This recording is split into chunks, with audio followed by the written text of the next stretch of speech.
Yeah, what's going on, dude? What's new? How did Uh, pro day stuff, combine stuff all finish up well? yeah, we had a lot of guys do really, really well. We definitely had, especially our combine group had a really fast year. And then I've just been on the road for 2 weeks with Diego Pavia. So now I'm Yeah, back. I figured that's the only reason you could be in New Mexico. I also thought about how much of a New Mexico person you are. You know what? I think under different circumstances, it wasn't that it wasn't a cool trip, but everyone was like, "How was your trip?" I'm like, "Well, it wasn't. It was very much me training this guy and being around this guy the majority of the day, which great experience. I'm a big Diego Pavia fan. He's a great person. But it's not like I saw anything, I think people don't realize and you've traveled and worked with athletes. It's like, I don't think people realize the reality of it. You know what I mean? Like I'm just kind of in an Airbnb and then this guy calls me and then I train him and then I pretty much just go back to the Airbnb for the remains of the day. Yeah, it's very fun. It's very rewarding, but it's not a vacation. Like No. it's honestly worse than being in the gym for 10 hours during a day, like in some ways. Yeah, no, for sure. Like our days, to get to, we tried to train at a university that he didn't attend. So then when, the donors found out that we were there, they kicked us out. So then we ended up having to go to another school and that was like a 45-minute drive. So if you think about that, that's like, okay, that's an hour and a half of just travel. Then you go there, you warm up, run, that's probably an hour and a half. So we're at 3 hours of the day. Then you go lift, that's an hour. So you're at 4 hours of the day. Then it's like if you give a mouse a cookie, obviously the dude's got to eat. So you go have lunch, you know? So now you're at 6 hours of the day, of the portion of the day you're probably awake. So it's pretty much your day. This is off topic, but I wasn't planning on going here at all with you or yet. Like the whole acute chronic work ratio stuff. It's like a 1.5 is a happy medium. Like if you're in a two, you're in the red. You don't want to be underprepared as well, low number. Have this conversation with Joe Doris. He's in all the prescript labs. Yeah. Yeah, we're talking about that, and like he sent me some article. It's actually very intelligently written, but it's about like why it's good and also why it's dumb. Because you have some guys that can just always be a two, and they're always going to be fine. And I feel like let's talk about Diego. Like working with him, I remember we were going through warmups on the first day. His first day there, somehow I got in charge of the quarterbacks. Now I'm a quarterback guru all of a sudden. And everything I told him, he would just do more. All right, we're gonna Yeah. do 10 reps. I count. He do 12.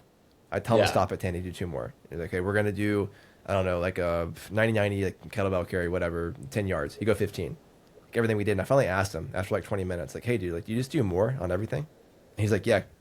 It's like sometimes I do five more, sometimes I do two more. It depends what it is. I'm like, okay. He's a guy that can probably always live in a two, and working in, or I guess around some like team settings, private sector settings, you'll see guys that can just be ran in the ground, and they're not going to crumble like ever. And you'll see some guys that like probably get to a 1.5 and they do crumble. So I think it's an interesting case study on genetics and why this. I mean, I'm not against tracking data by any means, but I'm not like a huge data nerd. But I don't Yeah. know. Do you have any comments on that in terms of like what you've observed in a private sector setting? Yeah, I think it's so interesting, and I have, probably a more intimate relationship with Diego, and I'm sure he'd be fine me talking about, training him, especially just because it was one on one for so long. I can't stand that he does more reps than I say. Like nothing Well, I gets started under. lying. I just started Yeah. lying to him. So if I wanted 10, I would say 8. If I wanted 10 yards, I would say 5 yards, whatever. So nothing gets under my skin more than that. That's so insane to me. And oftentimes too, and this just happens with athletes, and I would say athletes like Diego, athletes where, their success or their performance is often measured in them, simply doing more or being willing to do more than someone else. Like you can imagine he got so far in athletics by just being willing. You know what I mean? Being the last guy working, having, strong character, being a leader. But when it comes down to doing things, I think that are so specific. And what I mean by that is, periodization is the most useless concept outside of scheduled competition. So like periodizations work for people who compete at the Olympics. Like they need a periodization. because they need to be fully rested, recovered, and adapted for a very specific 10 days of time. That's why also the Olympics is so short. It can't be a big event. These people peak for, 3 days, and on either side of that, they're probably crushed. So, you know, for football, I don't care if somebody does 15 more reps, as long as I can go have my lunch, work yourself into the ground. But when we're working for something specifically like running a 40 or just being prepared for a pro day, there's only so many reps we have because every rep is 100%. Or because an individual drill might just have such a specific outcome. You see it all the time. Like we tell guys like, hey, give me 3 steps. And then they just run 10 yards. And it's like, that's completely opposite of what the drill was. And unfortunately, specifically with American football, I think it's rewarded for too long just working really hard and being mindless, that when you get people for this short period of time in their career, there's so much work to be done in terms of building rapport or trust to stop them from doing that. So back to your original question of like, some guys can work into the ground and some guys can't. Yeah, I think it's true. And I think if we were to measure something, regardless of if it's data or whatever else, the guys that can work harder longer are simply relatively more strong per pound of body weight than the other guy. They don't need to be maximally more strong, but relative to their body weight more strong. The guys that are just simply really strong tend to recover better. It doesn't mean that being stronger allows you to perform better. It just allows you to recover better, because the stronger you are, the more work you do exists in that sub-maximal range. Like if I'm really fucking strong, putting 50 pounds on a sled and having me sprint with it isn't going to cook my legs. I'm really strong. If I'm 200 pounds, I squat even 405, I could probably run with a 50-pound sled and probably recover from that. But if I'm 200 pounds and I squat 275, the 50-pound sled is going to crush me regardless of how fast I might be. So that's really where I think it gets into. And even more than that, I think, the part of it that becomes more challenging, I think, or you need more experience for, is being a coach, working with somebody like Pavia and having the confidence to be like, hey, that's not what I told you to do. There's going to be no value in that. And, I think that's the hardest thing as a coach to do, depending on the room you're in and who you're working with, you know what I mean? To be able to just say to a guy like, I don't care. I don't value it. You do 15, I think you're less cool than the guy who did 10. Yeah, you have to be assertive. Ultimately, your job is to give the athlete what's in their best interest, not give them what they want, which some of that is doing both, right? Finding a way to give them what's in their best interest that is also what they want. But yeah, what you're saying makes perfect sense too. And I think I got to find the name of that paper. I know you don't care about papers, but part of the premise was like the higher your baseline work capacity is, the more of an increase you can take. So if you're a guy in the NBA and you're playing 40 minutes a night, playing 45 minutes a night is not going to crush you by any means. But if you're coming back from a 10-game hiatus and now all of a sudden you're playing 35 minutes per night, now you're the guy for the Warriors. His knee just exploded. Right? It's a big difference, and that's probably the reason why you see guys that get hurt early in the season more often, as opposed to you don't see a lot of mid-season injuries. It's always like early in the year and later in the year. Yeah, it's in the NFL, it's probably up to week 3 is where you're going to see the most guys drop off by week 3, and teams need to scramble to fix those roster positions. And, I think when you look at, like you'd mentioned, you mentioned like NBA, like sports that are seasonal, and have these long off seasons where guys either stick with their facility, but more often not, they don't live. I think that's a misconception, people that say, don't work with athletes is that most of these guys don't live in the city they play in. They rent an apartment there, and they live probably in their hometown or in a place they've decided they like to actually live or potentially retire in. Usually these places are south and affordable. But, when guys leave, I think in the private sector, a disservice we've done with a lot of athletes is having this like decision, the industry has made that like, movement is more important than strength, right? All these like, you're just being able to move and rotate and reach and play games and explore and do all this bullshit, it's not important. Being really strong is, because if, yeah, there's a necessity to be able to rotate your spine and like rotate your body and decelerate. And, of course, the anterior oblique sling work and posterior oblique sling work, those all have value. And, to a degree, there's a spinal engine and whatever else. But that stuff needs to be peppered into a program, and it needs to just be pass or fail. Guy can rotate, guy can't rotate, but people need to be strong. Athletes need to be strong, because I don't know where we got confused, but athletes rotate all year. They don't lift weights. Like if they I can stop, tell you my theory. it's No, like, I've had this conversation about Joel Seaman and why I think so many pro athletes love Joel Seaman. So, honest, if fuck, what was the documentary about the Patriots? oh, I know. Dynasty, whatever. Anyway, they talk about the feud with like Alex Guerrero and like the strength coach there and Belichick, and how all like Brady and Gronkowski and a lot of the, like Edelman, they all started training with Guerrero. And I see the same exact thing with like why people love Seaman, because you have two opposite ends of the spectrum for training. You have this like very meathead, highly compressive like barbell back squat, bench press, like we're doing all this meathead shit. And most of them are hurt. Most of them don't move very well. Maybe if they're strong, they don't have that movement variability you're talking about that's peppered in. They go to Seaman, they go to Guerrero, whatever. They have all this stuff that's very high movement variability, not loadable at all. So now they're getting rid of all this, all this load and all this compressive training they're doing. And they're doing things that are giving them variability, but no load at all. So now you're going to feel better, but now you're like drastically underprepared for sport because you've done nothing at all to actually get stronger or improve strength in whatever patterns that you're doing. So I think I understand why athletes buy into that, because they feel good in the moment. But then inevitably they all get hurt. They don't actually get prepared for sport. So like what you're saying is the medium is somewhere in the middle, where like we're peppering this stuff in, but inevitably like you have to get strong, especially for a sport like football, contact sport. I don't care what position you're in. Like you have to be fucking strong because everyone around you is huge and strong.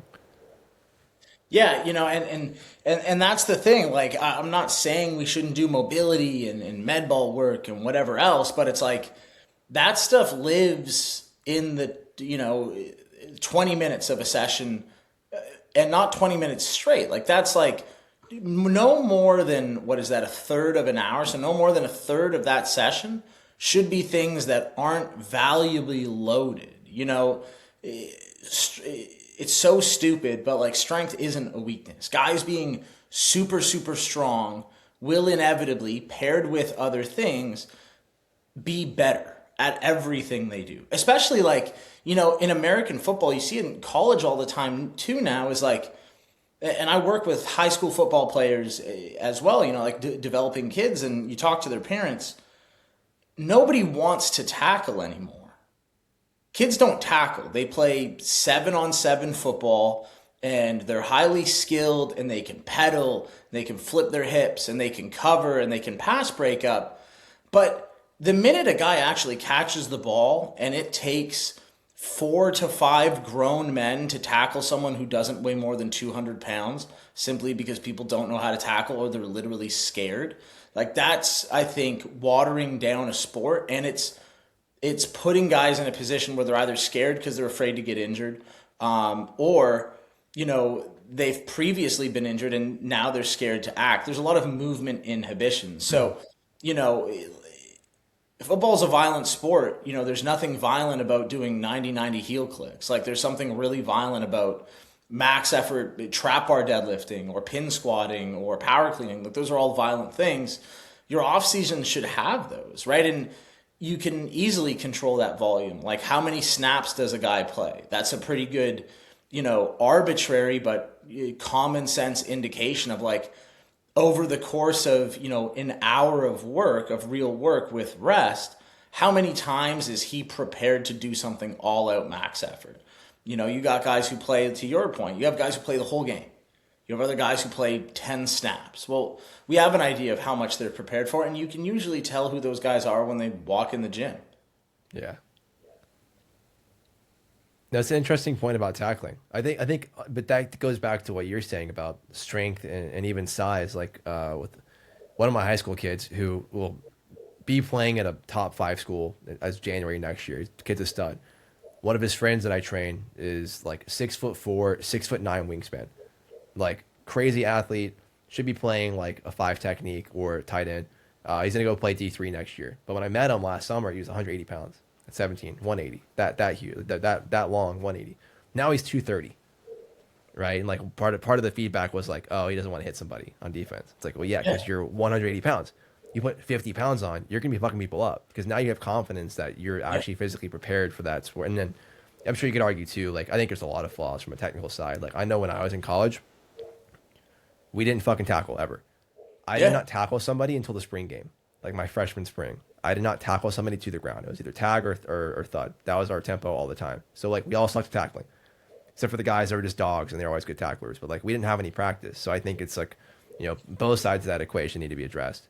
Yeah, like I mean, you play rugby, like you know how to fucking tackle somebody. Like you can do stuff. You can do tackling prep without having pads on. That's the thing. We play seasons that are as long as NFL seasons, in rugby, and you tackle with no pads on the entire year, once a week in practice and in the game, and everyone's fine. People get injured, but the rate of injury in rugby is not higher than the rate of injury in football. Right. So, I have no idea why that might be, but there's got to be a reason why. There's guys who play rugby who run easily as fast, and on average, rugby teams are heavier than football teams because every player has to be 225 pounds and 6'1". Like you look at a pro rugby team, everyone is the size of at least a linebacker. And I think that, like we train high school football players. We have a couple linebackers at our facility. And even at the high school level, we have a high school player who's a linebacker, big kid, he's 15, he's 6 foot, 195 at 15.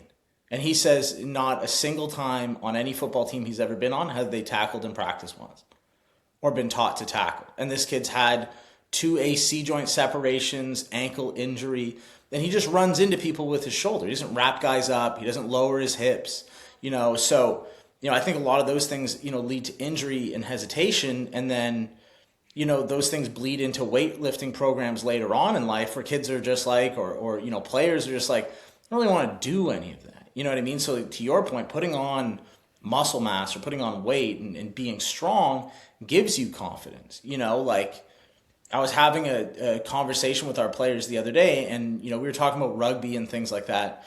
And they said like, would I be confident to tackle Derrick Henry in the A gap? And I said, yeah. Like, is he going to run me over? 1,000% Derrick Henry would run me over. But 1v1 in an A gap, would I wrap him up and probably take him to the ground? For sure. Now, I'm not probably going to get back up or play the next snap. Definitely not. You know what I mean? That's a huge individual, very strong, very talented. But if it's not a game of elusiveness and it's a game of planting your feet, getting into position and hitting someone and just literally not letting go, that's something that you rarely see in sports now. And that mentality bleeds everywhere. It bleeds into the weight room. Let's not have them lift. It bleeds into the field. Let's not tackle in practice. All of those things are valuable experiences in development to build tissue tolerance. I didn't lift weights till I was like 21, but I started playing rugby at 12. I had a couple injuries, but nothing crazy. And all of my strength was built from just wrestling people in a field, So, I think that's an experience we're stealing from kids. We're seeing smaller athletes now that might be skilled or faster, but I don't know at the end of the day if it makes them less susceptible to injury, Yeah, I just find it too, going back to a point you made a bit ago about, being too strong is never a problem. It's so much easier to take an athlete, at least in my experience, who is very strong but moves like shit and get them to move better very quickly than it is to take somebody who also moves like shit but is weak and get them to move better and get stronger at the same time. It's like, okay, there's a lot more to unpack with that person versus person who's strong. Like, especially if we're working with good athletes, with most of the time we are, like, there's really good learners. So you start to teach them body positions and movement patterns, and like, a couple weeks they're moving really good. Versus the person that's weak, it's like, okay, you're weaker than gravity. Like somehow you're keeping yourself playing at a high level in sports, just probably you're a really good overcomer. But like, there's so much we have to do from a training perspective to get you actually prepared versus the guy that's already strong. Yeah, and that's the thing, right? You're looking at solving every problem with a weak athlete. You're looking at solving one athlete with a one problem with a strong athlete, right? Which is just make them move better. The nice thing is if someone is really strong or has a lot of experience in the weight room, lifting and recovering and being sore and not feeling great, field work is like a deload. You know what I mean? Like Hmm. imagine taking a guy who trains 5, 6 days a week, lifting with the barbell, is sore, feels like shit sometimes, and saying, hey, cool, now we're going to lift 2, maybe 3 times a week, but we're going to go to the field 4 times a week. Him feeling beat up has a less negative mental effect, a less dampening on his performance than the kid who's weak and just everything crushes him. Yeah, absolutely. I think we actually had some questions on that. I'm gonna save that for the end. We actually got some good questions today. Interesting. Last couple question boxes I put up, there's been some questionable shit on there. I'll send you a screenshot of the ones from Shallow. But yeah, we got some good ones. Going into that, I have a note here. I think this is a good explanation for how you bench 315 every day. Are you still doing that? There Uh, was a point before you disappeared. Somebody asked where you disappeared to. Actually, you I would don't want post to. yourself benching 315 every day. I don't want to admit that I hurt my elbow, but I hurt my elbow. But it wasn't. So here's the thing. Get this. I hurt my elbow doing dumbbell bench press, not barbell bench press. So for all those people out there, I'm not gonna use a superlative to describe them, but all those people who are like, oh, now I just do mainly dumbbell work because of my shoulders. It's not safer. Dumbbells feel terrible on my shoulders, and I did it out of peer pressure, and now I can't barbell bench. But yeah, I was benching. I benched 315. I think at the end of the day, it was probably like 57 days in a row. And you were fine I until was you grabbed completely. dumbbells. I went to New Mexico. I benched 3 days in a row. There was the last 3 days of that 57 days were in New Mexico. The final day, I dumbbell benched, and I messed my elbow up. I'm thinking of, I guess I can give any background. Like, obviously, when I started my career, actually, one of my favorite things you ever done to me is you flamed the fuck out of me to a week one of pre-trip level one. And you're like, yeah, this kid teaching tomorrow actually was like taking the level one out of his dad's basement a couple weeks ago. I was like, fuck you, dude. No, I was listening back. That was the first week I taught. Yeah, Anyways, yeah, I worked with you until you got tired of me, and then I went and did my own thing for a bit. But where's I going with that? Bench press. Strongest I ever got benching was you had me benching 3 days a week. You had me yeah, just doing the 5-3-1 thing. And I was like, oh, that's not too much at all. And I feel the yeah. same as you. Like I fucking hate dumbbells. I like dumbbells for clients more than me. But when I grab dumbbells, I'm like, man, this feels like shit. Maybe because my arms are long as fuck. I don't know what it is, but barbell is way more comfortable. Yeah, I mean, I'm not very tall, but based on my height, my arms, or I have a big wingspan as well. And I just feel like I don't get in a good position. Like I don't feel more stable or my shoulders don't feel better than they are under a barbell. Um, but yeah, I was just benching every single day. Was there a specific question about like how I can do that? No, not at all. I just think there's a testament there for higher frequency. And maybe Oh you yeah. wouldn't say benching every day is the best idea for improving your bench, but like definitely I would say bench is something you can do with a very high frequency. Yeah, you're super externally supported. It's really not like a full body exhausting movement. Like there's no, I guess what I mean by that is like squatting and deadlifting have compounding effects, right? There's so many other things that are going to play into your low back being fatigued or your knees being fatigued or your whatever, your hips hurting, or your shoulders feeling like shit. On bench, the only thing that can feel bad is your shoulders and your elbow. And if you're programming it right and you're using RPE, which I use, you're probably completely fine with it. And I think that's the big thing is like a lot of people ask me about training at a high frequency because I do a lot of stuff where I'll just go like, yeah, take a high frequency approach and usually in a short period of time I see a lot of improvement on it. But I think it goes back to the conversation we had about Pavia. I don't do so much. Like so many people out there just do too fucking much and with everything they do. They work out too much, they post too much, they try to be smart too much. And it's like, dude, no one cares. Like you're in there and I'm trying to tell people I'm like, yeah, I do a set, like at first I was doing the same weight 3 times a week and then I would do a little bit less for more reps. And then, I ended up going to the point where I was just like, I'd have weights that I'd pick out and I'd go in, I would just do a top set of as many as I could with that weight I decided on. Week one was like, all right, I'm going to go 225, 245, 275. And then every day I go in, I'm just going to hit an AMRAP at those weights. And then it ended up being 3 plates. And I was like, okay, every time I go in, I'm just going to do 3 plates and just do what I can on the day at different RPEs. An RPE 7 day might be a triple, an RPE 10 day might be 5, whatever it might be.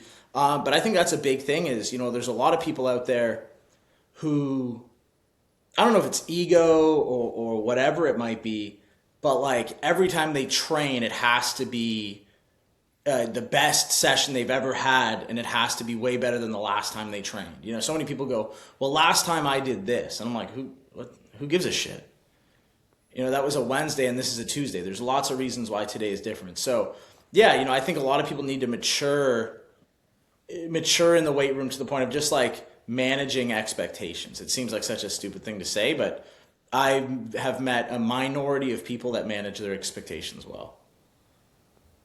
I got to pull this up for you. Literally, as you were saying that, I was thinking about. I want to see if you've seen this guy. His name is Chris. Fuck, he's trained at DMB Iron, C3 Muscle.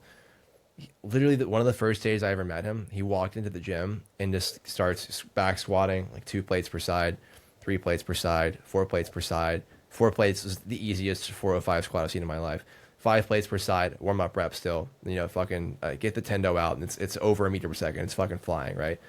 Put 6 plates per side, and like he starts to get a crowd because he's doing it with no safeties on, right? Just like outside of the rack, 6 plates per side, backs up, pauses in the bottom for like dramatic effect, and again like probably 1 meter per second, like fucking fast as shit. I'm like, dude, this guy's the craziest squatter I've ever seen. Like just doing it with no warm up, basically. Just walks in, gets the barbell, starts squatting. He comes over and starts talking to me and Leo because Leo knows him, and he's like, I think I've squatted every day for like 5 straight years. And he's strong as shit. So that goes back to the testament of one, just being stronger is better. But also he'd come in and he would squat for like 20 minutes and he'd like leave. Yeah. Like I'm not sure I've ever seen him do anything else. I've never seen him do anything in the gym except for squat. But he squats every day. Yeah. And that's like me with bench press. Like that's what I would tell people too. Because people would, have the misconception like, do you train chest every day? I'm like, no, I bench press every day. There's a lot of days where I would go and I would go like, oh, you can already tell. Just looking at him, you can tell it's going to be fire. Dude, look at this. Yeah. 505 by 5, pause. And he's just built like a guy who probably, does exactly what you said, does just squat and leave. But like, I think there's a big misconception. It's like, well, I'm training chest every day. There's a lot of days I would go like hamstring curl, hack squat, bench press up to a AMRAP, and then go back to training legs for the rest of the hour. But yeah, I think it's just, managing expectations, and even like that dude, like you said, all those reps moved super fast, people have this idea that like what they did in the gym isn't valuable unless it was like really hard. And I don't even know where they got that from. It's fucking Instagram. I don't know. Going back, I feel like nobody meets in the middle. It's either like all gas, no brakes, or I feel like you wanted to get into some career advice with what you were just saying a second ago in terms of calling everybody a pussy and posting too much and talking too much and not doing enough. But I feel like it's either that or it's like, I've talked to the guy I used to manage training at our gym, and he's like, dude, like I'll have people that reach out and they want a 6 a.m. session, and I try to give it to a trainer, and they're like, no, I don't do mornings. Because the fuck do you mean? Until your schedule is full, you're unemployed. If you're a personal trainer, you're fucking unemployed until your schedule's full. What are you doing in the morning? Sleeping? Your sleep doesn't matter. Your personal life doesn't matter. Like, get your bills paid. Like, you're trying to earn, like, start a career, right? Like, why are you turning down sessions during peak hours? Yeah, it's so funny. I've experienced this my whole life. I managed a commercial gym.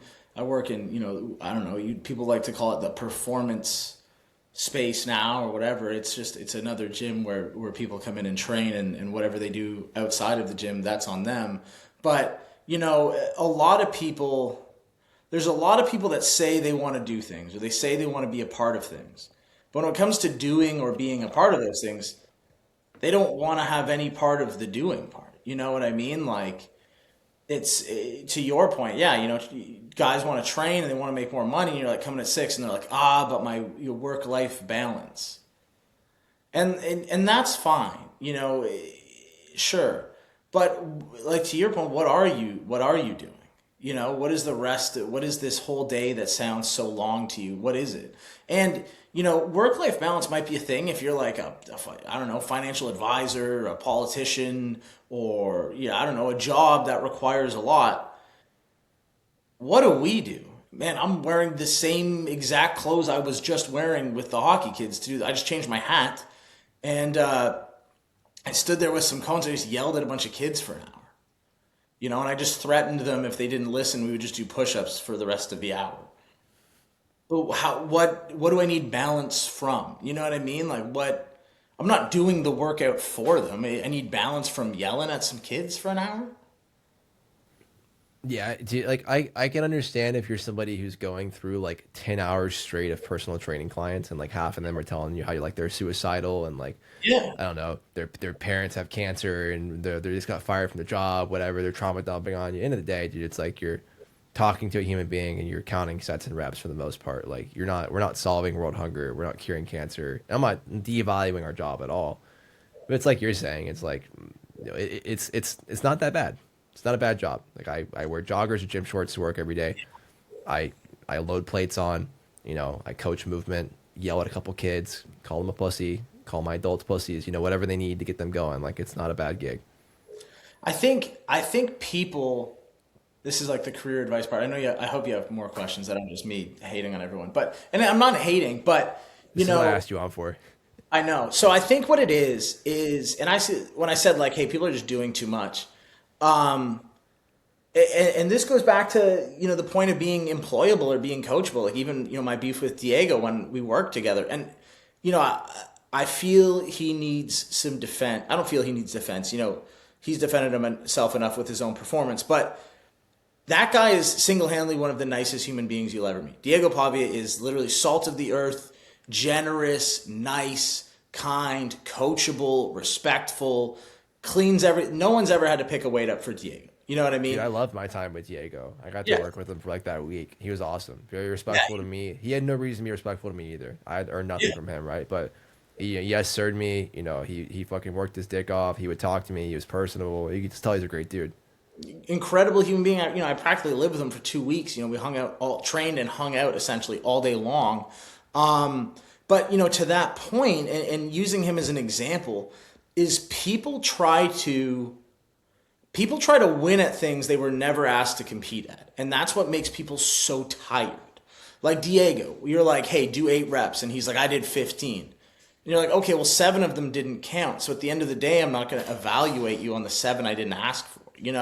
It's people, not wanting to come in at work at 6 a.m. because they're so tired, or they believe they're going to be so tired because they have to have a fucking morning routine properly, or they're up late or studying something that's never going to affect the population they work with. Like, there's so many people out there with such deep bags of knowledge that it's unfortunate they've wasted their time learning because they're never going to encounter a person where it fucking matters.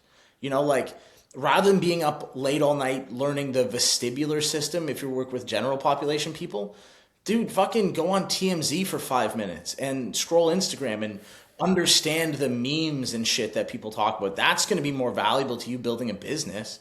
Not like, oh, and then if your eyes do this, it means you had a stroke. Like, what the fuck are you talking about, dude? Like, do you know when the next season of the White Lotus comes on? That's going to keep you employed.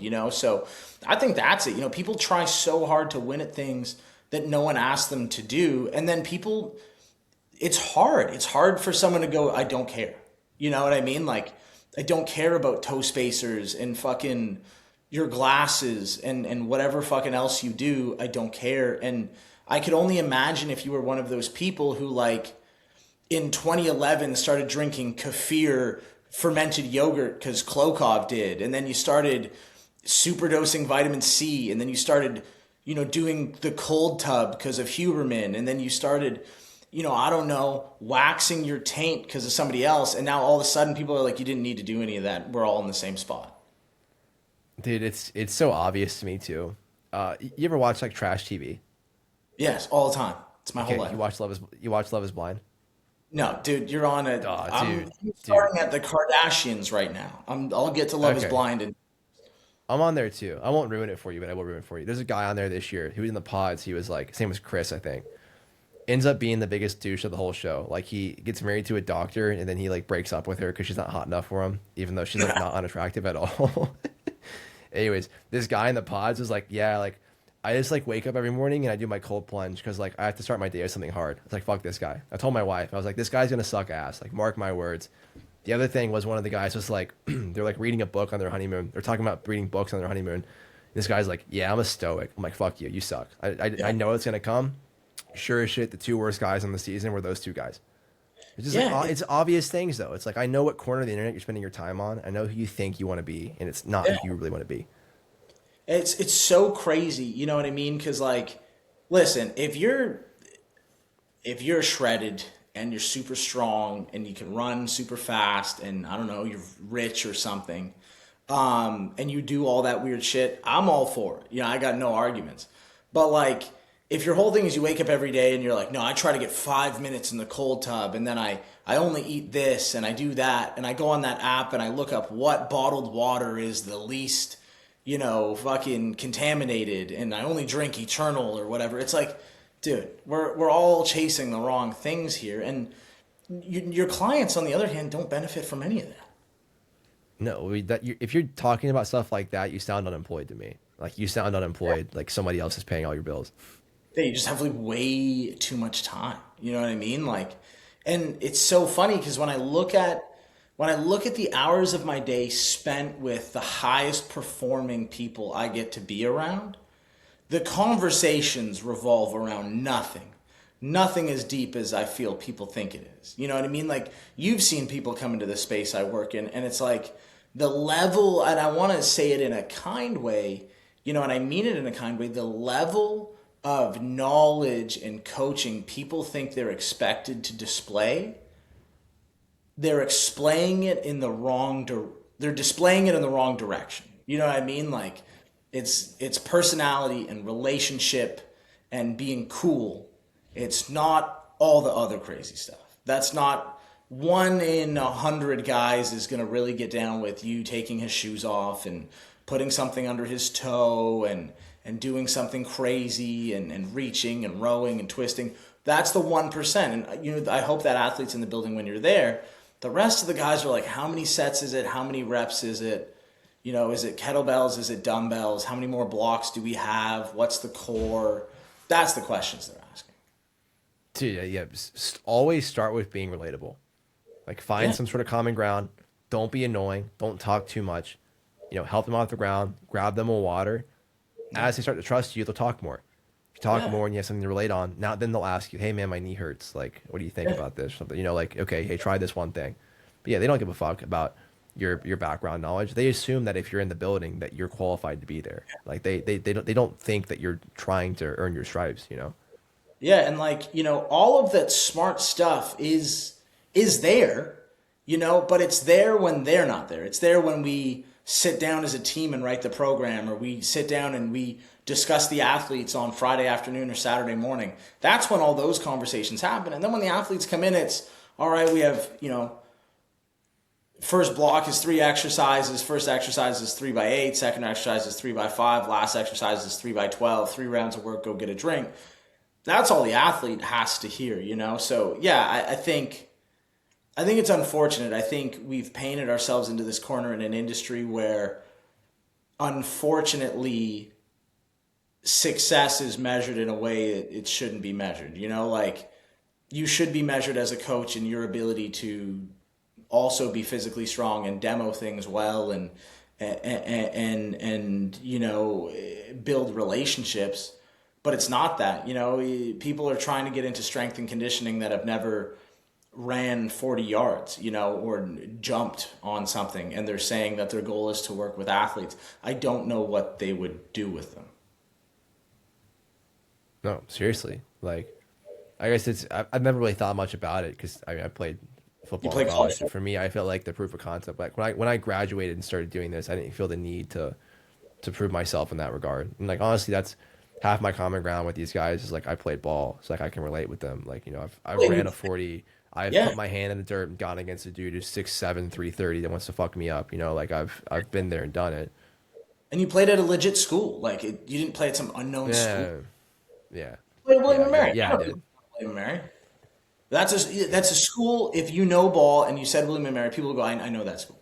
You know, um, and it's so crazy. You know, I have more conversations with people who tell me that they want to work with athletes, and their dream is to work with athletes, and they really think they can provide value to athletes, and they couldn't warm guys up on the field. Yeah, I'd also ask why. Like, I think a lot of people say they want to work with athletes, but they couldn't tell you why, other than And they I just can want the tell, association. I can tell you this: the athletes don't want to work with you. I literally had a conversation yesterday with a guy who says he really only fucks with me because I don't act like he's anybody. Yeah, honestly, there's a rule there. I think one He's of my biggest things was working with average people like that. Well, not average people, but like my Gen Pop clients that have some notoriety or they have yeah, large social media followings, whatever.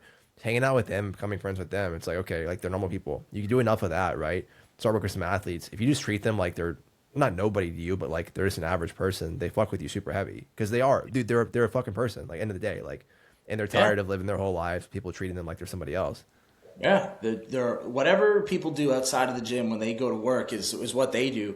And that's the thing, when they're in the gym, I'm the coach. Like, yeah, the workout's there to benefit them, to help them, but like you're gonna do what's written on the board. Like that's the whole point of this. You know what I mean? We'll talk some shit and negotiate and whatever else, but I'm not. This isn't a spa; it's a gym. You know what I mean? Come in, get the reps in, work hard. So yeah, I don't know that. I don't even think you asked me a question about that, but yeah, Yeah, people I don't know where need to to. get started. Somewhere with career advice, coaches Yeah, that want to do it, but they won't actually do it. Okay, well, I think there's two things you said there. Say yes to the 6 a.m. Like you put the work yeah, in. I think, dude, shout out to Kyle McKee. Dude oh, showed dude, up for how long was he there? Like 2 months. He says yeah, yes, yes to everything. Like while we're training with the pro guys, he's over there doing like the volleyball team and the women's like the 13U lacrosse team. He doesn't give a yeah, fuck. He's just stoked to be there. And then I'm sure he got to work with the pro guys too while he was there as well. But like, yeah, show up with a good attitude. Get your reps in with whoever it is you get put in front of you, and inevitably you're going to get better opportunities. yeah. 5% of my business is people you see on Sunday on TV. Yeah, 95% of my business is kids.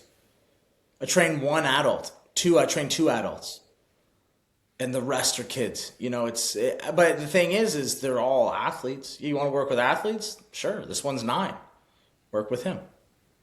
honestly, I think it's a better system, anyways. Too like if your goal is to actually train the pro athletes, you're way better off. Like I know the high school kids I've been working with, and even the kids I have now that are in college I work with, are way more likely to keep their trust with me and continue their career with me, as opposed to I get a text from a dude who's been in the league for like 6 years and his knee hurts and like he needs help and like okay I got to fly out and see him, like I have to earn this guy's trust when he's already been in his career now for been playing ball since he was 6, so it's a lot 20 plus years. He's worked with all these different strength coaches, private sector guys. Everyone's told him that they know what's best for him.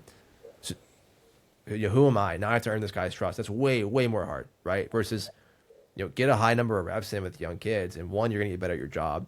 Probably gonna learn part of the people skills thing too. And then like inevitably, if you do a good job, a few of them will pan out where they'll get to higher level positions, and then they'll have friends that want help too, and like that's I think a really good way to build your career. Yeah, totally agree. Yeah, so 6 a.m. Do that. Yeah, Also, if you've not played a sport, or if you can't run a 40, run a 40. Run a lot yeah, of 40s until you look like you can run a 40. You don't have to and be like fast either. Like just like be decent at it. Be able to demonstrate something. you just need to be able to do 3 reps, run 10 yards, and two, like, man, go join a rec league of some sport. Every city has like a rec league, basketball, rec league, soccer. Like, just you have all this free time because you're not coming in early or staying late. You want to work fucking 8 to 4. Then do something with or you're just one of these coaches just works online all the time or whatever. Go do something athletic. Do join a rec league, something, and just play a sport. Like learn what it feels like to go play a sport. Or if you played sports when you were in high school and you're 30 now, like go remember what it felt like. Yeah, literally. What else did I have for you? I wanted to talk about skill acquisition stuff. Yeah, I haven't heard you mention it in a long time. I know we haven't ran the course in a minute, and I got a couple questions about it as well. So, dive into. There's a couple of things I think under that whole model. I remember working, or when I was in college, we had a Professor Cole. He would make all the football guys sit in the front row of like an auditorium, and he would flame us. You know, he'd call us pussies to an entire auditorium. He would make us do like the hand grip dynamometer thing against him, and he beat everybody. He was really good at it. But he was really into, you know, all the different acquisition models. I forget the names of the guys. I know you used to mention a lot of the, like, you know, researchers. But he would talk about like schemas and like what's the kids saying, like eurythmics. You know what I'm talking about? Yeah, yeah. Yeah, like my mom made me do it. She thought that I was going to be disabled because I was born 6 weeks early. She made me like the music that's associated with like different, you know what I'm talking about? Yeah.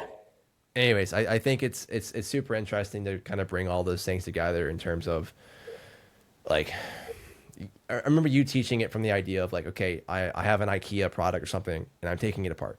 Okay, Yeah. that's that. And then, okay, what are the components of that? And you would get into, you know, drills versus exercises, and you have your whole cognitive associative autonomous thing.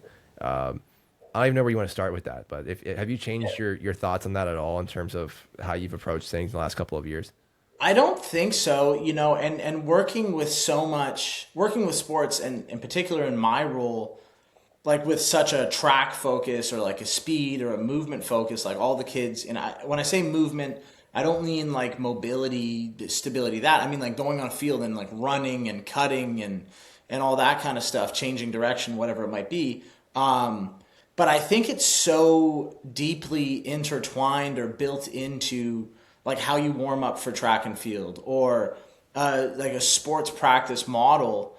It's not like I don't use it anymore, I don't talk about it, but it's just so deeply connected to those things. You don't need to mention it. It's so obviously there. But yeah, so, you know, I went and I did this kind of 2-day seminar with the Minnesota Twins, and I was trying to figure out like a thing that ties together the 2 days with them, because, you know, it was in a weight room, they had a field, and I was like, I don't want to just like pull up slides and read off slides. So like what's something I can constantly like go back to connect all the ideas. And it was simply like the most straightforward way I can explain it is when you're trying to you know, teach people a new skill, or you're trying to improve skill in an athlete, what you need in a session is this idea of like call and response. So there's like, and it's interesting because in a lot of other like skill-based things, or like communally, like communal, like relationship things, there's always call and response. Like in music, there's call and response. Like all different kinds of music have call and response. Jazz music has call and response when people are improvising. Rapping, right? Like battle rapping or freestyling has call and response when more than one people are doing it. You know, they're always relating back to something someone said or someone did. Brazilian samba music has call and response. Stand-up comedy has call and response, right? There's callbacks. There's, you know, I'm going to leave this here. I'm going to go in a different direction, and I'm going to say this thing, and it's going to bring us back to where we were before. And you know, the most obvious way is typically how like comedians will end a special is with this callback to something they previously said. And it's kind of how you know that's the final applause and they're leaving the stage. And with skill acquisition, it's no different. There's always like a callback or a call and response to something. And it's the easiest way to describe the method of using like cognitive, associative, and autonomous, right? Is this idea that I'm moving away from something. You said the difference between an exercise and a drill. So when I'm drilling something, I'm learning, right? It's going to be coordinative. There's going to be a level of coordination to it, timing to it. It's going to be very technical. It's not going to progress via load, right? It's not going to get harder because it gets heavier. It's not going to get harder because it gets faster. A drill progresses via complexity. It gets more complex, and that's how I know I'm progressing the drill or the skill of the athlete. And exercise is time, distance, and load. I go further, I go heavier, or I go faster. So in a session, I want to have this call back to that initial block of work. And you can use it in anything. You could use it in a simple Gen Pop lifting session. You can use it on the field with athletes. It's this idea of, you know, that first 15 minutes of my session, I want to find things that maybe increase mobility, increase heart rate, you know, improve stability. But all of those things, I want there to be a callback in those movements later on to the rest of the session. You know, I want to make sure that something we've done in this controlled environment where there isn't load, it's not fast paced, that I'm learning a skill or I'm identifying a position of my body or a rhythm or a timing or some kind of coordination thing. And then later on in that workout, there's going to be a moment where I need to call back to the beginning of that session. So that cognitive aspect of a workout drills improvement, progress in complexity, and they provide callbacks later on in the workout. I want to make sure if we're going to barbell squat, maybe an aspect of that cognitive portion of the lift, maybe it's an iso, it's like a wall sit, or it's a split squat, or it's a depth drop. I'm finding a position where I can call back to what that athlete did in that moment later on to, improve their stability or be stronger, what have you. So it's this idea of, creating callbacks, and I use it a lot when we talk about teaching running the 40 or changing direction. Those A skips and A hops and high knees, those are all developing awareness around, rhythm, timing, body position, that when we get into sprinting, resisted sprints, 3-point starts, we're going to call back to those positions, right? Where is the heel in relationship to the knee? Where's the knee in relationship to the hip? Where's the hand in relationship to the opposite leg or the opposite foot? So all those things provide a callback later on. So I think I still use it. I use it in a less, what would you say, in a less obvious way, I guess. Yeah, I think the more you use it too, the more intuitive it becomes.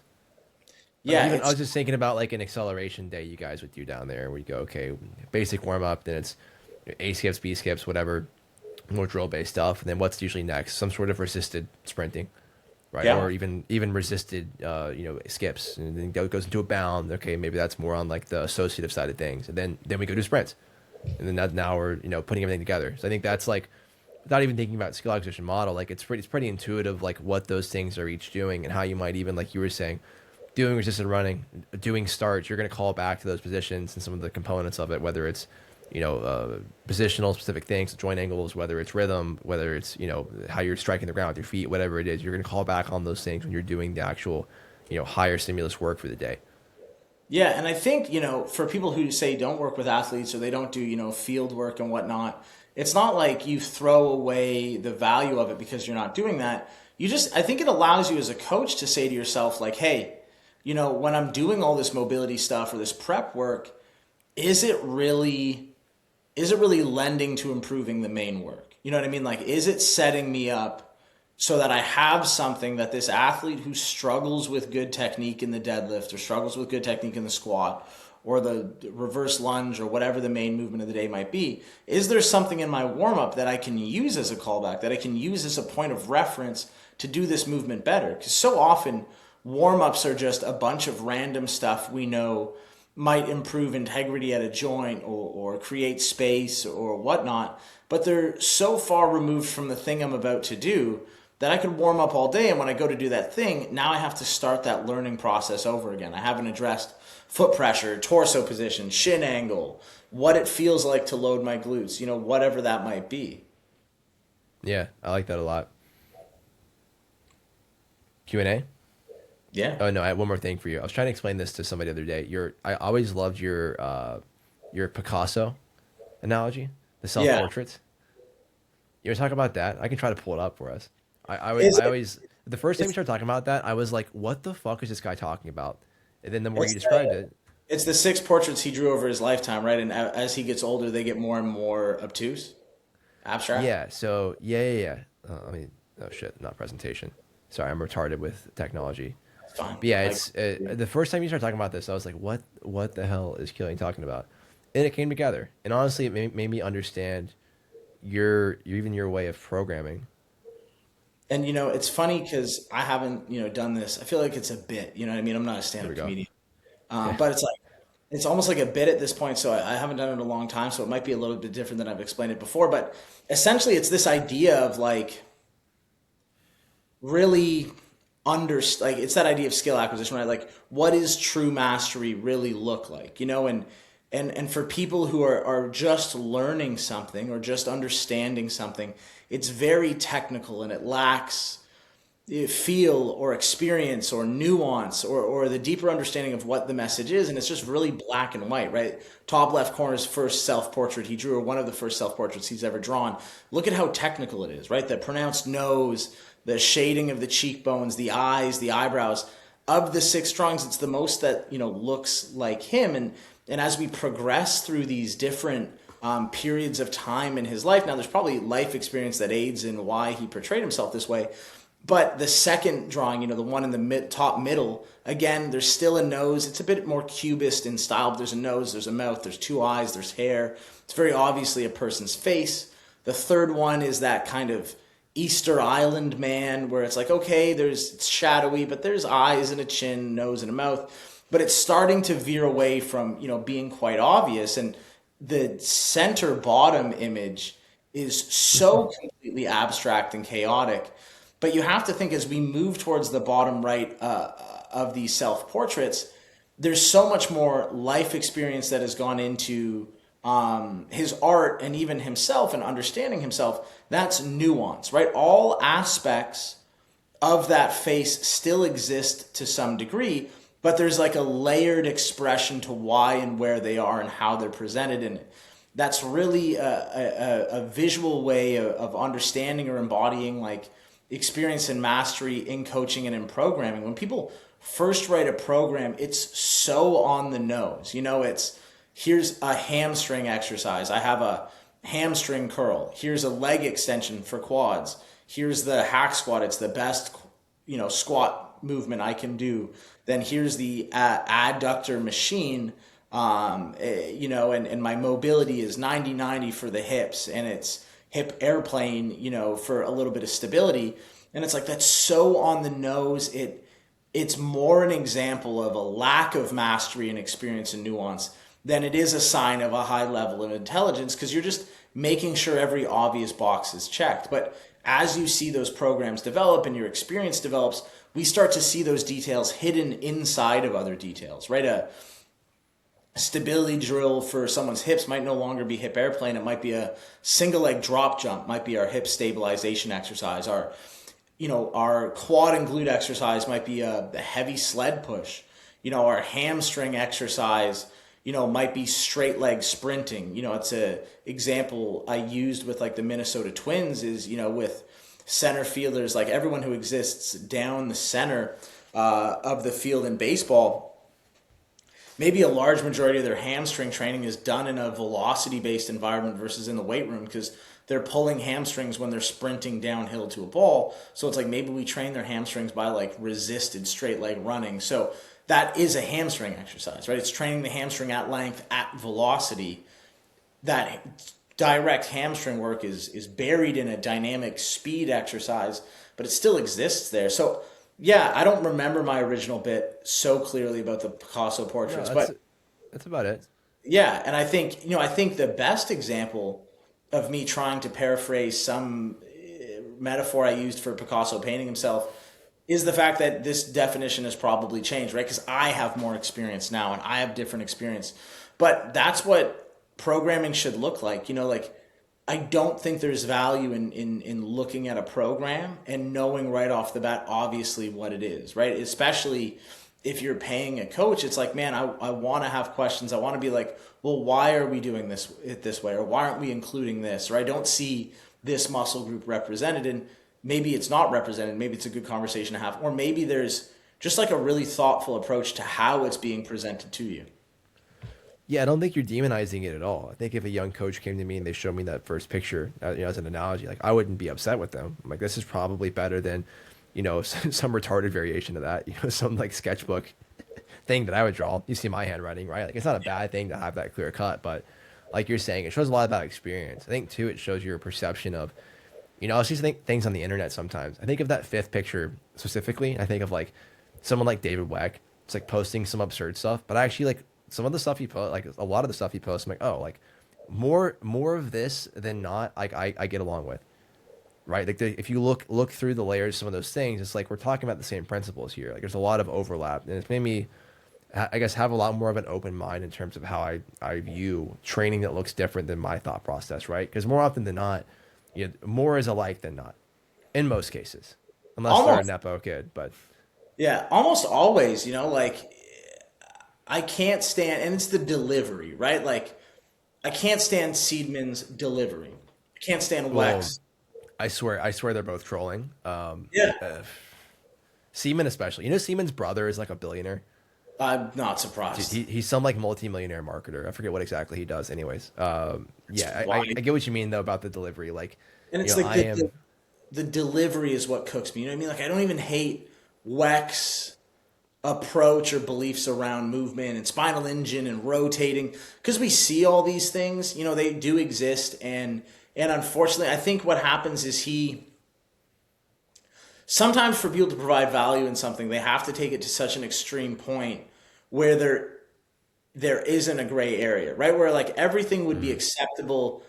Everything would be acceptable if we all lived in the gray area, but we don't, right? We a lot of us live, or the majority of the population lives in really, I hate to use the term, but like partisan relationships with ideas where, you know, it's this or it's that. We can't accept that everything could be down the middle if we just approached it with the right intention. So unfortunately, I think with guys like that or people who are trying to operate on the edges of a system that's established, they operate even further outside that edge to pull people away who don't believe in the system or to aggravate people who live so central to the system. So, you know, Weck and Seidman drive me insane because of their delivery, but they don't make me, funny enough, they don't make me more upset than people who believe in conventional ideas but are just fucking nerds. Like, there's so many people whose also their delivery of things I agree with completely blow me just as much as Weck does. And I agree with them. I just can't stand them. no, I know exactly what you mean.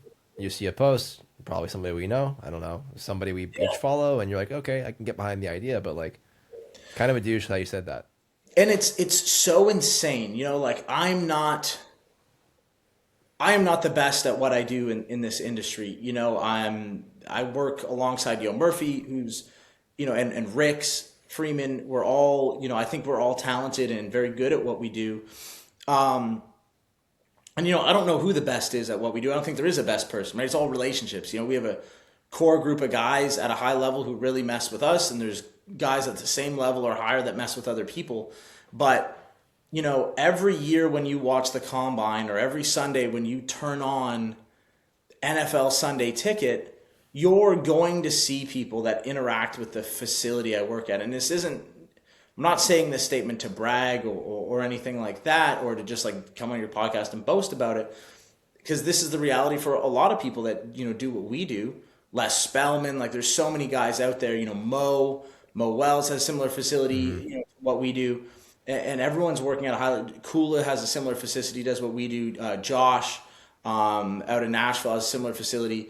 You know, there's so many guys that do what we do at a high level. But it's like, yeah, when you watch the combine and a guy runs 4.39, good a roll of dice would roll our name up that we worked with him. You know, if you turn on NFL Sunday, if you watched the Super Bowl, you saw a handful of guys that work at our facility.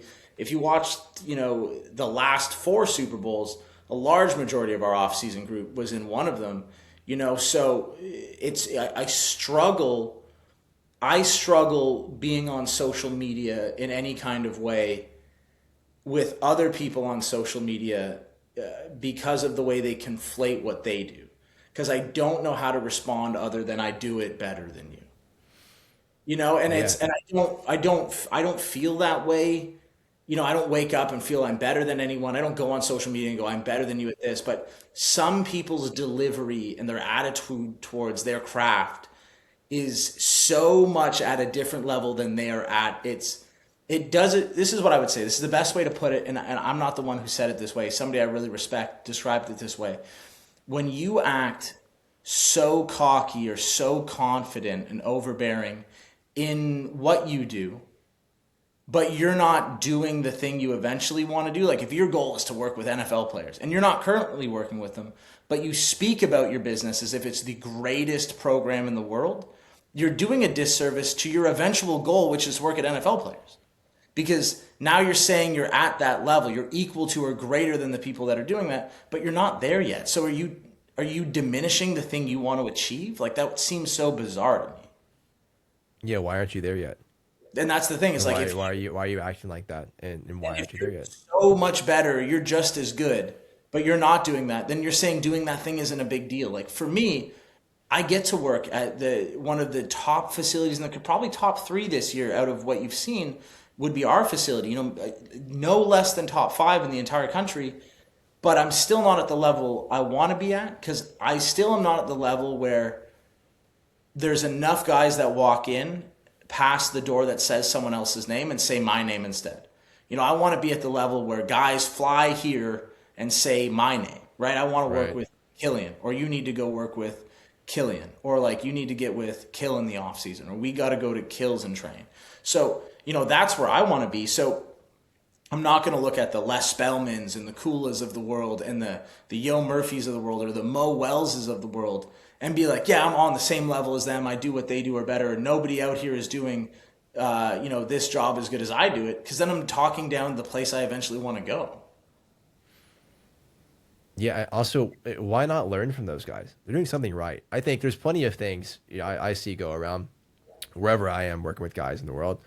And it's like, okay, maybe I would do this differently, but like, there's something going on here. Especially like, dude, I did the math on it for, I saw the all combine team, right? But I did the math between YMP and between Les and Danny's guys out there.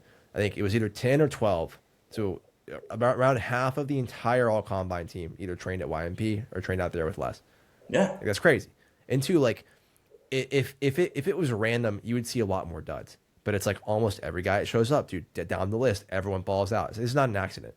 You didn't accidentally get all the best athletes this year. Like, you're doing something right. Yeah. And even what we talked about the other day, it's like, I've been down there week one, I think the last 3 years early on. And like, I'll see guys week one and I'm like, oh shit, that's bad.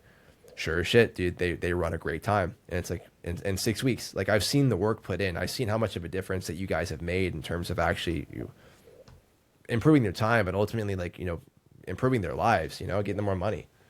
Yeah. And that's just, it's so crazy. So I think, I don't know, I'm sure a bunch of people listen to this podcast. People maybe follow me, maybe don't. But like, I think that's the big thing I would say. And like, it's so funny, I rarely really post anymore. Number one, I'm just so busy. I'm like, what the fuck am I posting? Like, I train for myself and then I'm just working. But, I struggle entering into a conversation. It's like, what I couldn't imagine is like, I couldn't imagine winning a Super Bowl and then having to talk to a guy who's on the practice squad who tells me that he can cover me. You know what I mean? Like imagine you have a Super Bowl ring or you have multiple Super Bowl rings and there's a guy who's only ever been on the practice squad and he's saying how he could cover you and lock you up.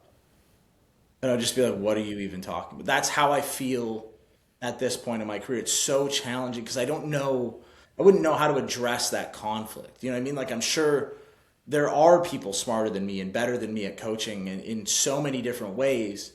But maybe the one thing I'm good at is the one thing all those people are still working on. It's still an opportunity for them. Maybe it's just relationship building. You know what I mean? Like maybe it's just being someone people fuck with. Yeah, it doesn't matter. Honestly, like that was part of the reason why I attached myself to you at the hip when as soon as I graduated school and got into this, I was like, okay, like I'm not sure how I'm gonna get where I want to go, but like I know Killian's already halfway there. Like I'm just gonna surround myself with him and other people, and like now that's what I do. Like I look at guys like you, like Les, like Danny, like Kula. I'm like, okay, what can I learn from these people? Because obviously they're doing it at a much higher level than me. How can I learn from them? How can I build my skill set by surrounding myself with people that are better than me? There's nothing wrong with having humility and putting yourself with people who are going to teach you, right?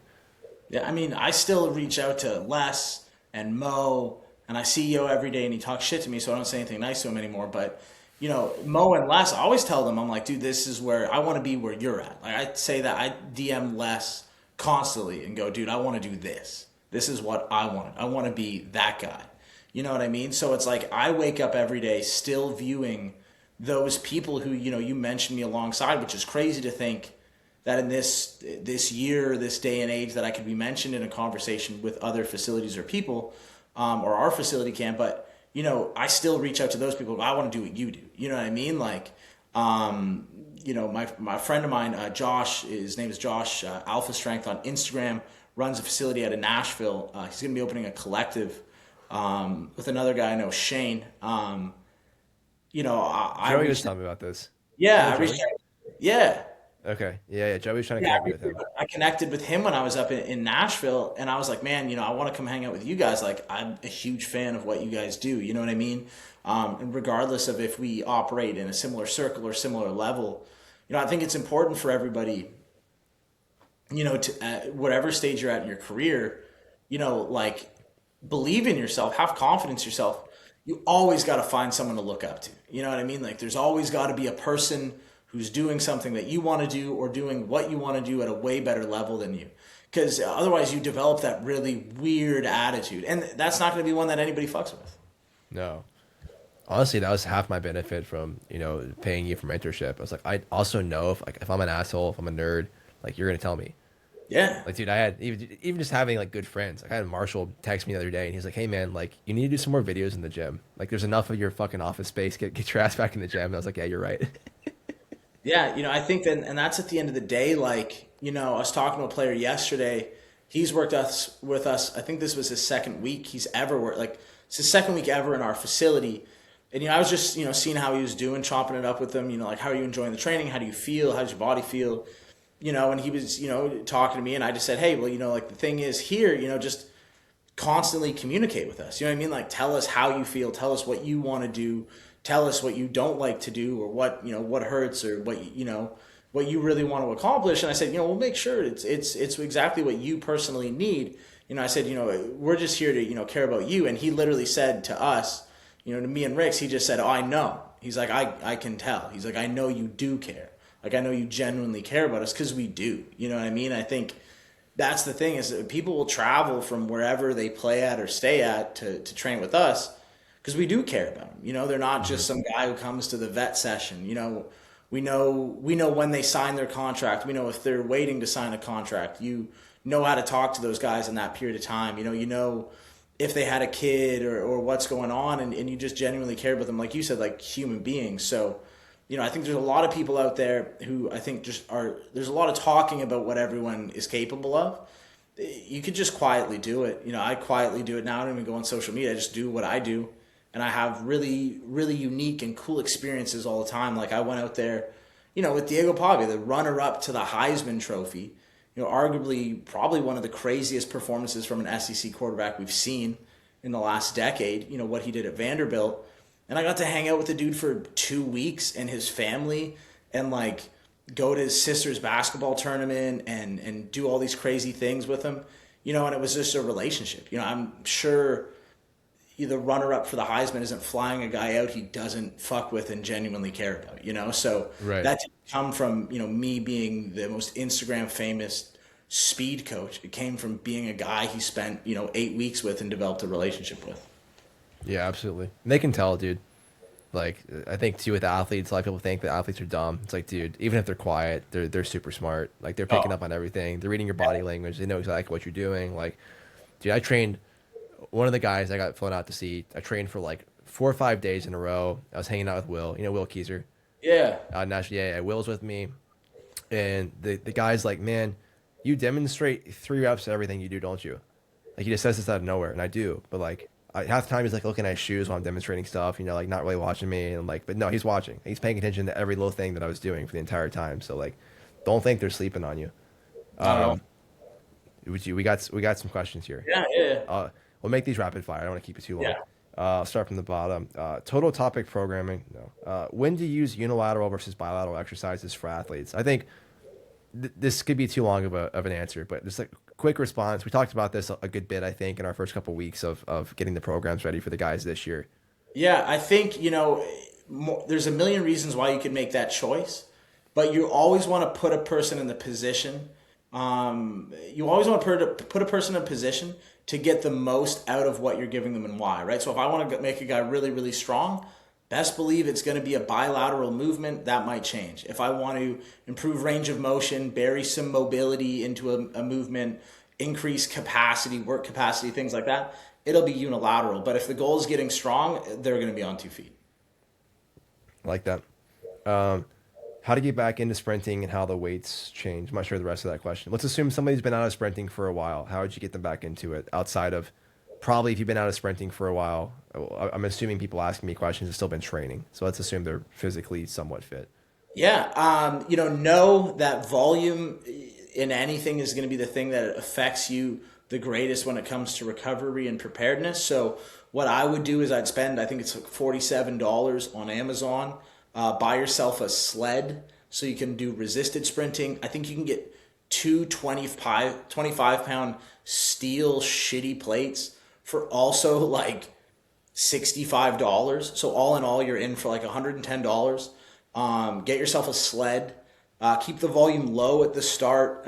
Do primarily resisted sprinting. Like have your first month be 100% resisted sprinting. Month two be 80%. Month three be 70. Month four be 60%. All resisted. It's going to keep you sub maximal. No different than starting strength for the barbell squat. Yeah, I like that. Adding load slows you down. So Yeah. lower absolute intensity. Yeah. Personal preference exercise slash lift. Okay, we have a few of these. So personal preference exercise or lift with the highest transfer to early acceleration. I'm gonna add in a few more questions here. People are asking what you think the best favorite exercises used in the gym that translate to increased speed. What else do we have here? There's like three or four questions in terms of like one exercise that translates to speed. This one says acceleration specifically, so maybe one for acceleration, one for velocity.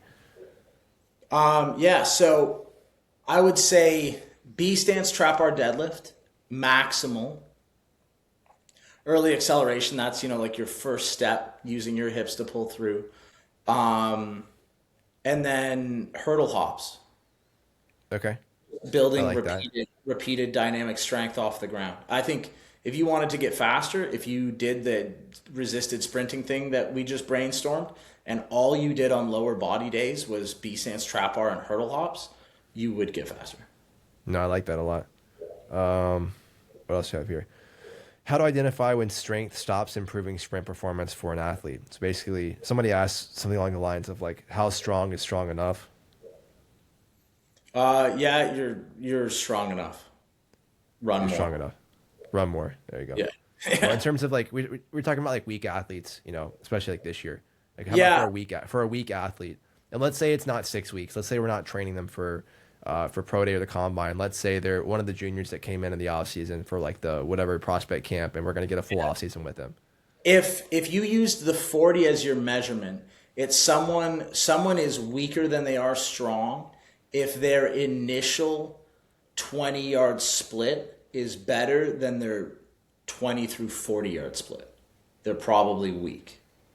Okay, so timing gates check 0 to 10, 10 to 20, and then compare that 20 to 40. Yeah.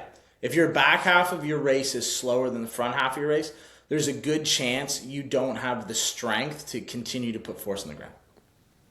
Right, because if you're not speeding up, you're slowing down. Yeah. Kind of thought process. I like that.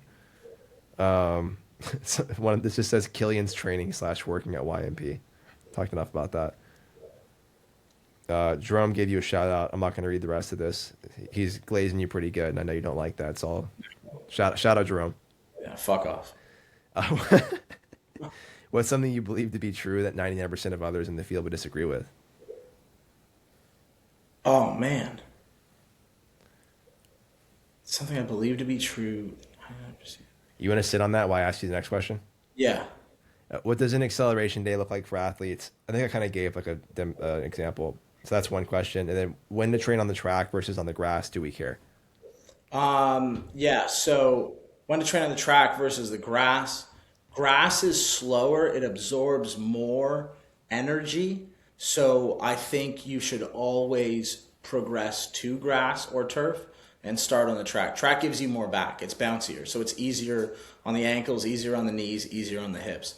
And you don't have to be as fast to run on a track as you do on the grass. So also don't, if people run a 40 on a track, just ignore them. It's not the same thing at all. Everybody's Right. fast on a fucking track.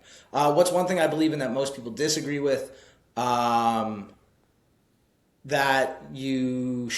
walking on the treadmill is not a good warm up for working out. Why? Because it could get your heart rate up, and it just gives you 5 minutes to just be by yourself. Yeah, I fuck with that. What I don't fuck with is when somebody's paying you for your time and you make them do it. Like No, no, get to no. the gym Get them to 5 minutes show up early. 5 minutes early. Get them to show up five Dude, minutes early. I'm not talking I to was you walking on later. the treadmill the other morning, and some trainer was like giving the fucking par cue to their client behind me on the treadmill. I'm like, dude, you're on the clock. Like, Yeah. No, you're no, no. you're making $20 while you ask your client questions on the treadmill right now. Yeah, don't, if the session's already started, it's too late for that. But I strongly believe that cardio, some kind of higher output, maybe not walking, but some kind of high output cardiovascular expenditure is a great warm up for lifting. Yeah, no, I agree. Is there a common movement pattern you see in slow athletes? Common movement pattern. Do you get into before you answer this, like I heard listening to Les talk about the four quadrants in terms of like it's kind of like a heuristic for running like archetypes. I don't know what his four quadrants are. Okay, I'll send it to you. I don't want to ask you on here then. Basically, it's like you have bounders, you have spinners. Basically, you have guys that are like prioritize ground contact time with longer stride lengths, shorter stride lengths. Guys that bias more air time with shorter versus longer stride lengths. So that's the four quadrants right there. Got it. Oh, yeah. So common movement patterns I see, really. So the thing I see the most is guys with like really short arms. So like really bent people who keep their arms at 90 the entire race. That's a common misconception. That's bad. Don't do that. And then people who cycle early, so bring their heels to their butt. Yeah. Okay. And those are two things that if you do that as a coach, you got to learn to not do that because it makes you look really stupid right away. Yeah. I mean, Like if all you have to do is demo 10 yards, unlearn whatever the hell that is, because that's the telltale sign you're not the guy. it's not that hard, dude. I mean, I've learned to demo two really good steps just watching Yeah. you. You know, like All you need. It's all you need. Three hard low steps. heel recovery, show them what's up. Yeah. I like that. Skateboard strength. Shout out skateboard strength. What are the biggest challenges you have found transitioning to your new role?